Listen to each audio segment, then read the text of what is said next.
Welcome back to part 3 of this 4-part 3 Michelin star dining marathon. After 2 unforgettable nights, I'm heading to Jungsik. But before then, we're kicking off with pre-dinner drinks at the Mandarin Oriental. Tonight's destination is truly special. It is the first Korean restaurant outside of Korea to earn 3 Michelin stars. That's not just impressive, it's history on a plate. It all started when chef Jungsik launched his flagship in Seoul back in 2009, pioneering this bold idea of new Korean fine dining. Then, in 2011, he brought this idea with him to New York, back when nobody could imagine that Korean flavors could work at this level of luxury. But Chef Yin, he saw the magic in tradition. He took everything we love, the banchan, the galbi, those deep fermented flavors, and transformed them into edible art. And Michelin, they got it immediately. First star in 2012, second in 2013, and then just last year, that crowning 3rd star. In a city that is packed with over 25,000 restaurants, that puts Jungsik amongst us 5 3-star temples here in New York. It's remarkable how Chef Yin, he trained under New York's esteemed David Bouley, strikes a balance between playfulness and precision. This isn't just dinner, it's a love letter to Korean heritage. Every bite tells Korea's story through a New York lens. Mogulo gaja.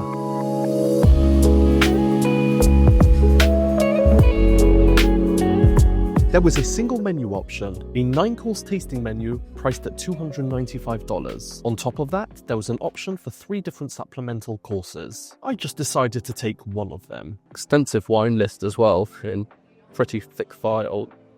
Ooh, they have also Chateau de Cam by the glass. Got a very good selection by the glass as well. So $200 for standard pairing, $500 for premium pairing. These glasses are massive. I was watching it just pouring it. It was like half a bottle of the sparkling water went into it. Dining room as well, it's got this beautiful lighting structure, textured wood paneling, dark wooden tones. There's soft recessed lighting in the ceiling and benches as well. There's basically one long wraparound bench that wraps around on both sides of the dining room, that the heights go up and down. Well, on this side it does anyway. It's modern, it's sleek, it's minimalist, it's so clean, and sat at a nice large table as well. Champignon 2015. That is lovely, fresh, I said that, beautiful. This is panchan, small side dishes. The first one is yukwe. It's wagyu beef tartare with truffle sauce and Parmesan cheese. Top left is dansewu, sweet corn with smoked ravioli and a yuja citrus potato salad. In the middle, geiranjin, steamed egg custard with a seaweed and clam foam on top. The dark one, jumokbap, is a crispy squid ink rice bowl with shrimp and calamari that is stir-fried together. The last one at the bottom right, base soup. It's an Asian peri tartare with foie gras mousse and nuts. And this is just how we say hello to you. The first bite, the wagyu beef. If I wish to. What a delightful opening bite. That fluffy toasted brioche, the meatiness and butteriness of that wagyu beef, and then there's the perfect amount of truffle running through that all the way. It's the best you could get is that super thin crunchy shell, followed by the prawn, then you get the crunchiness of that slice of potato with a citrus flavour, and then to finish it off you get this huge burst of salinity and umami from that cod roe. Next up is the egg, steamed egg. There's the custardy eggs extra and that sauce on the top with that seaweed, and there's a slight smokiness running through there as well. Next up is this, it almost looks like arancini. Wow, I love that. So on the outside there's this crunchy texture. It kind of is like an arancini. I'm not sure if where the outside is fried. At the beginning you get this burst of sweetness, and as it progresses this heat creeps up on you. Really beautiful bite. And the last of the banchan was this gorgeous tart with almost like a jelly on top. Yet again, another super thin, crisp tart shell. Beautiful creaminess coming on that foie gras. That jelly looking thing on top was a slice of pear. Provides a sweetness, slightly caramelized. What an amazing way to start this menu. And of course, they provide you with a little towel to clean your fingers. The table next to me already quite a bit further down the menu, and I'm seeing the dishes. They look incredible. They just brought out some slices of it. It looks like the galbi. Also, beautiful menus. It's got gold foil pressed into it. The wine pairing for this course is going to be a Gruner Berliner coming from Wachau region in Austria. This is made by Jager Bandit. This is our striped jack. Sits on a bed of white kimchi, garnished with soy marinated dashima, fermented tomato, and ossetra caviar. Finish the dish with a touch of micro cilantro, as well as our smoked fish bone sauce and chive oil. Okay, I do feel the runny theme today is going to be beautiful presentation. The plateware they've been using as well, even the way the banchan or the Amuse Bouche was set up was different heights, different levels, kind of just to create a flow almost. Even the oil that was poured over, it had different elements to it, so it caused that beautiful effect. Sauce is very runny, the white tablecloths make me very nervous and everything. It's super, super fresh. I do wish I would given a bigger spoon to eat it with, just because sauce dripping all over the place. It's a very saucy dish. For starters, the temperature of the dish is perfect. It's quite chilled, and the texture of the striped jack is very firm. And then there's the sauce with the oils running through it. Little cubes of tomato, which caught that burst of acidity, crunchy textures from the kimchi. Then all in there, caviar brings the salinity and the brininess to the dish. Oh wow, that's a nice one. I better start drinking up. I'm not going to be able to keep up otherwise. Ira is our wine that comes from the southern part of the Etna Mountain in Italy. Caricante is a great variety with high levels of acidity, but also this is coming from a volcanic soil, which is going to add a lot of minerals to it. This is our Spanish short octopus. It's braised in dashima broth until tender, served crisp over a Golcian aioli, and is garnished with tarragon liquors. That cut through like butter. Oh.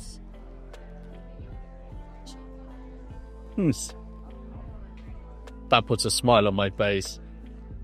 But octopus is so tender. That crisp outer layer is insane. And then there's that gochujang aioli, or something they so simply refer to as an aioli. The depth of flavour to that sauce is incredible, and I love the heat it brings. I don't think I've ever had octopus cooked so tender like this before. Last bit of the octopus, where you get the maximum. A champagne is so beautiful. Tasting it now after the octopus dish, I have that lingering spice on my palate. It just amplifies the sweetness and fruitiness. So for the next course, it's going to be a Chardonnay that comes from New Zealand. This is coming from the Northern Island, specifically from the region of Acclaim. Camel River State is a producer of this wine. That's dry, that's mineral, that's acidic, there's, what's that running? Almost oily. Very interesting. So these are sea scallops from Massachusetts, and underneath you'll find squeeze rice nouronging. On top, here is our citrus in motion. The thoughtfulness as well, that there's this kind of bench with somewhere to hold the lid, or this kind of mini clay pot, which they said was hot, and I believe them. It's hot. I just touched it. So we've got this almost kind of sticky clay pot rice in the scallop. Oh. That is piping hot.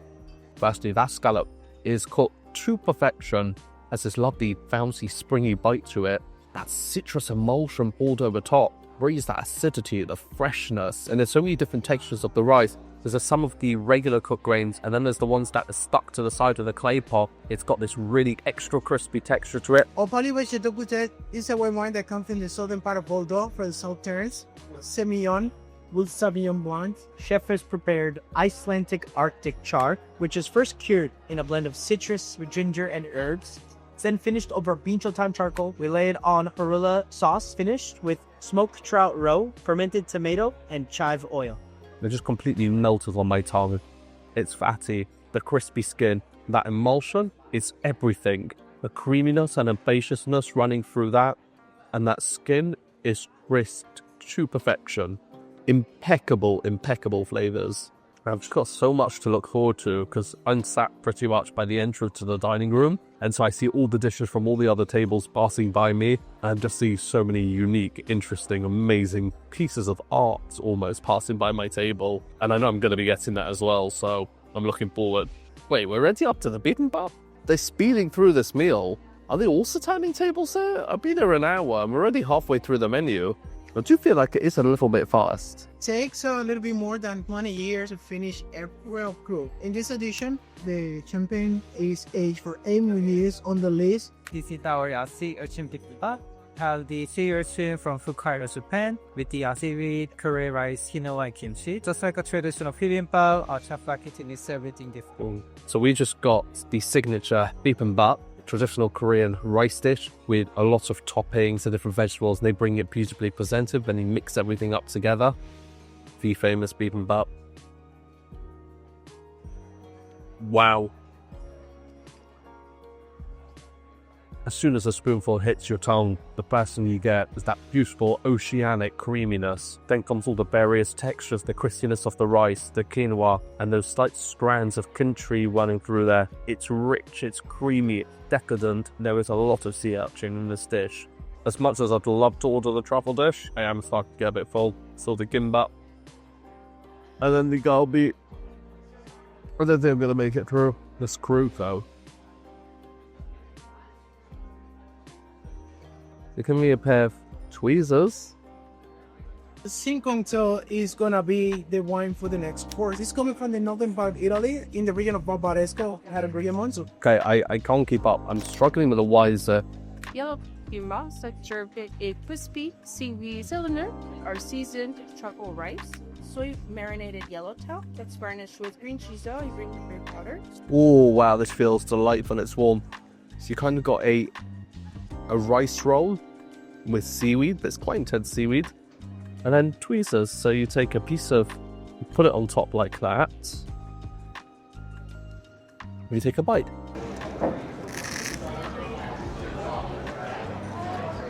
Firstly, the crispiness of that seaweed is unparalleled.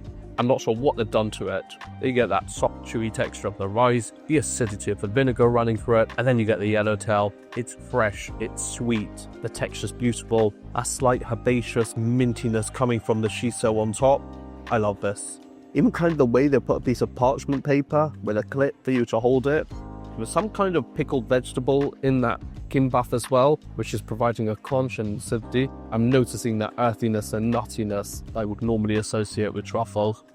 I love this course. It's so much fun as well. So much fun. It's that strategic placement of the aioli on the plate that every time you put the kimbap down, it gets the aioli ready for the next bite. This is one of those courses where you just don't want it to end and you just want it to keep going and going. The service as well, while I don't find it to be that attentive, I'm quite grateful for it being not that attentive because it's been quite fast paced, so the breaks are quite welcome and I'm quite happy when they walk past and they don't notice that I'm finished just because I want the break for myself. I do find the service to be quite fast paced. Thank you. That course was unbelievable. It's one of those courses you just don't want it to end. I know, right? Is it the seaweed, the country seaweed? How? Yeah, I was going to ask. It's his favorite, to be honest. How do you get the seaweed to be, because it's so thick and so crispy, it's almost like every time I go to an omakase, I'm going to expect the hand rolls to taste like that. I believe that they have like a mold, and then they let the seaweed like mold into a little cylinder overnight, and that's what makes it like all this. So there's multiple layers of seaweeds. It's not... It's so amazing. It's everything about it. It's also, I noticed like slight... Was there truffle in that as well? Yes. I noticed very, very slight truffle. It's seasoned in the rice, the truffle. Ah, okay. Right? And then the pickled vegetables. I really love that. It's one of those you could just have that on the menu again and again and again, and I'd be happy with that. Is this your favorite so far? Oh, that's a tough question. I'll have to think about that. No problem. I'll ask you at the end. Thank you. I'm struggling over here with the wines. See, that's the issue when it's fast-paced. Just end up with loads of glasses of wine. This is a Cabernet Sauvignon from Napa Valley by Odette Winery. The cuvee is called Adaptation. The wine has been aged in French oak barrel for 2 years. The color on this wine, look at that intense, deep ruby color. Chef's interpretation in Korean barbecue, featuring American Wagyu short ribs and finished over Vinchutin charcoal. Underneath, we have our barley rice that's cooked with gondri. Gondri is a Korean mountain plant, our probably bone sauce with beach mushrooms. To your top right, we have our white kimchi served with Korean care. To your left, we have our mustard green salad featuring doenjang marinated carrots and pickled red onion with a little bit of mustard vinaigrette. Okay, I'm super excited for this. The galbi, cooked medium. The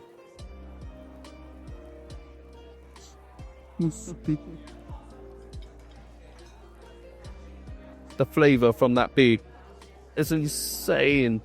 What a gorgeous bite that is. This beef.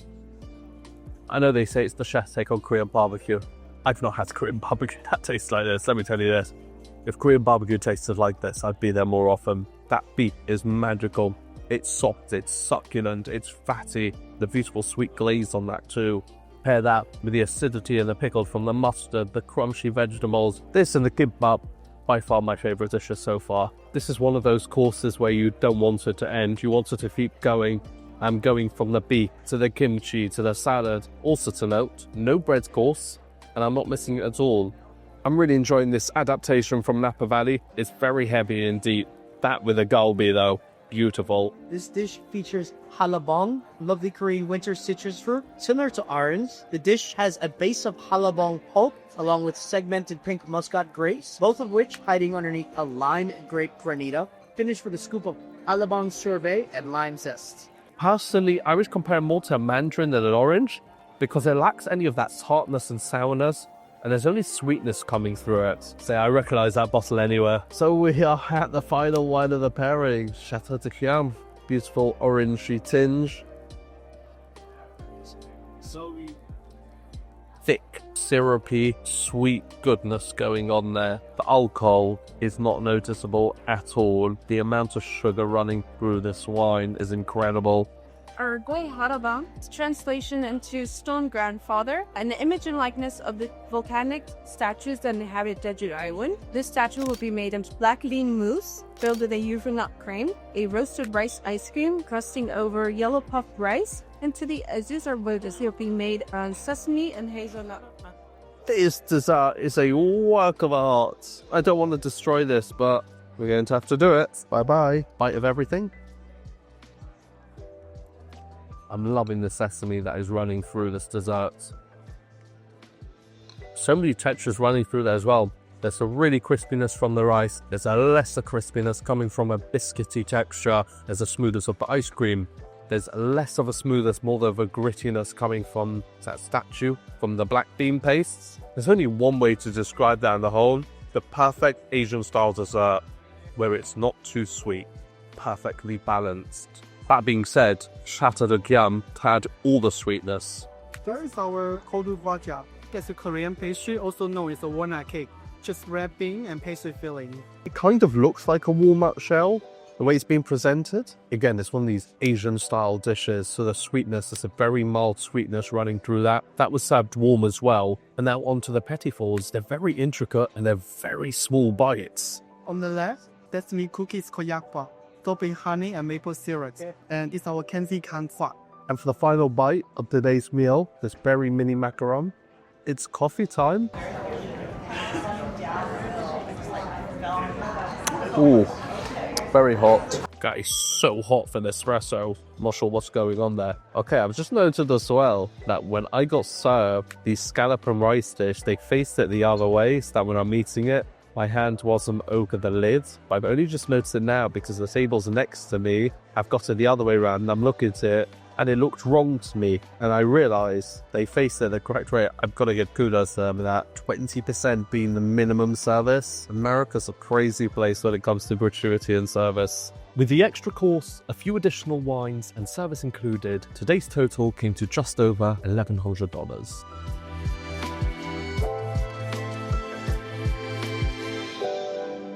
So they've just brought over a little Digestif. They call this Korean tea. All I can tell you is there's not much tea in here and there's a lot of booze. Cheers.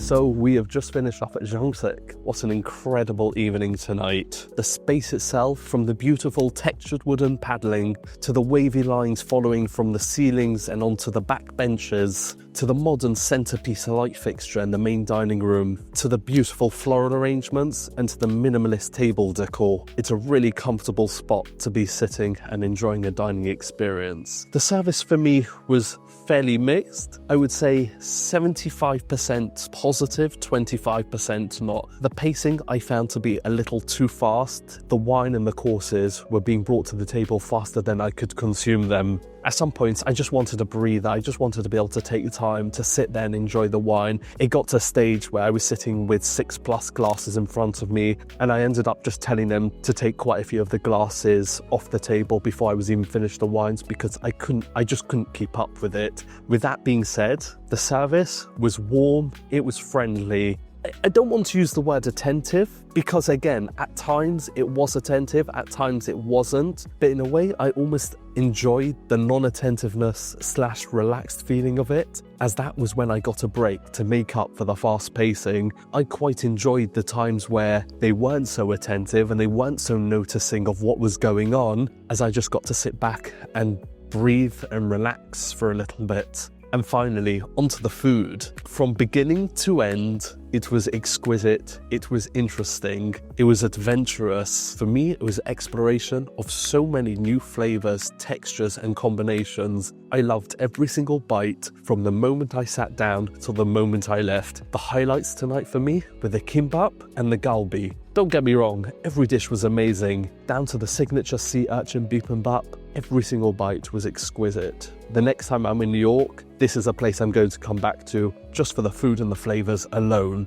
There's nothing else that needs to drag me back here. Of course, the wine pairing was fantastic too, and it's incredible to see how they're operating such a service out of a space that small. And to speak to one of the staff who said they'd seen some of my videos, I feel so humbled when I come to these places and they tell me that they've gone and watched videos. I'm guessing they've gone and watched it for their own benefit, for their own research, you know, to better my experience. But the fact that they go out of their way to do these things, it gets me every single time. And I appreciate it and I love it. And it really builds on the positive experience. And as usual, thank you for watching. On to the next one. Goodbye.